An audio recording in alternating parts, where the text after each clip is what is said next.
Francisco Guerrero Pérez el Chalequero fue el primer asesino en serie del cual se tuvo registro en México. Mató en la CD de México alrededor de 20 mujeres dedicadas a la prostitución durante 1880 y 1888, y una última en 1908. Francisco Guerrero nació en el seno de una familia pobre en alguna parte del Bajío en 1840. Fue el 11º hijo. Su infancia estuvo marcada por la pobreza, los abusos de su madre golpeadora y asfixiante y la ausencia de su padre. En 1862, a la edad de 22 años, emigra a la Ciudad de México, donde comienza a laborar como zapatero.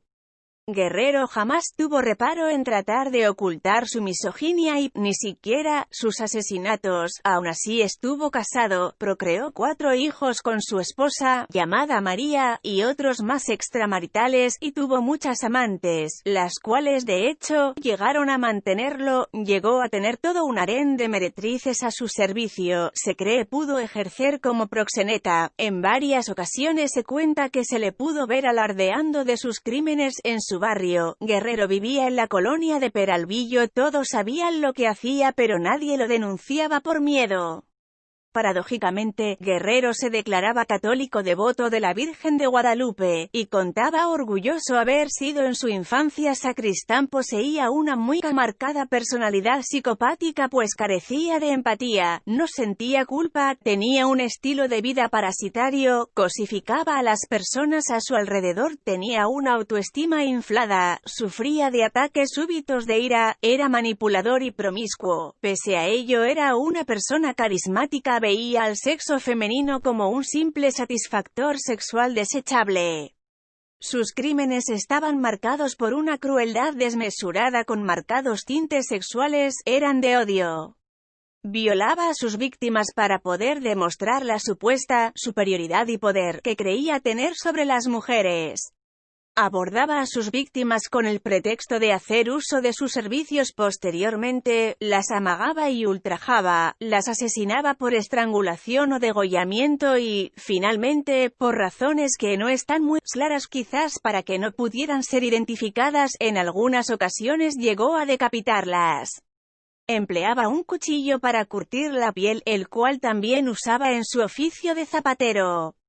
Tiraba los cadáveres en el río Consulado. En 1908, fue publicado un reporte gráfico de uno de los ataques atribuidos a Guerrero. La supuesta víctima era una prostituta llamada Lorenza Urrutia. Según relató, ella había conocido a Guerrero cerca de las vías férreas en la colonia Peralvillo. El hombre se le acercó para pedirle lumbre para su cigarrillo. Acto después sacaría un cuchillo con el cual la amagaría. Menciona le pidió lo acompañara a charlar en un punto cerca de ahí. En esta ocasión la mujer pudo escapar gracias a que engañó al asesino para que la dejara ir a recoger un dinero.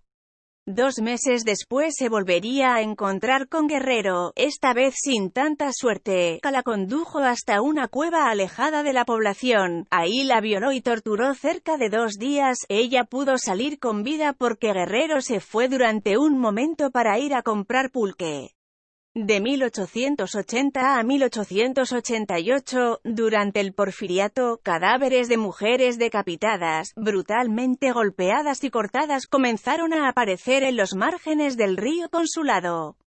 El 13 de febrero de 1888, Francisco Guerrero fue arrestado por el detective Francisco Chávez tras haber sido denunciado por varios vecinos de una de sus víctimas, llamada Murcia Gallardo. Murcia Gallardo era una mujer pobre dedicada a la prostitución. A principios de 1888 había sido violada y degollada. Su cadáver se encontró a orillas del río Consulado. La última vez en que se le había visto con vida se encontraba en compañía de Francisco Guerrero. Ya para entonces Guerrero se jactaba abiertamente de sus crímenes dentro del bajo mundo del arrabal. Pero al verse atrapado negó todos los crímenes. En un principio, como dictaban las leyes, fue sentenciado a pena de muerte, pero el mismo Porfirio Díaz revocó la sentencia y lo sentenció a 20 años de reclusión en la prisión de San Juan de Ulúa. En 1904, por error recibió el indulto. Pocos años después de haber sido liberado, justamente el 13 de junio de 1908, Francisco Guerrero fue aprehendido por segunda vez por el asesinato de una anciana que jamás fue identificada plenamente, tan solo se supo que se llamaba Antonia, a quien ejecutó de la misma manera que a sus otras víctimas. La mujer apareció degollada a orillas del río Consulado. Supuestamente el móvil del asesinato fue que la anciana lo había hecho enojar. La detención de Guerrero se dio sin mayor alarde, exceptuando porque el suceso atrajo la atención de más de 2000 espectadores. Fue recluido en la prisión de Lecumberri y sentenciado a pena de muerte, esta vez sin que alguna autoridad interviniera. Francisco Guerrero falleció antes de que la sentencia se pudiera cumplir, en 1910 a la edad de 70 años, justamente el año que se desató la Revolución Mexicana.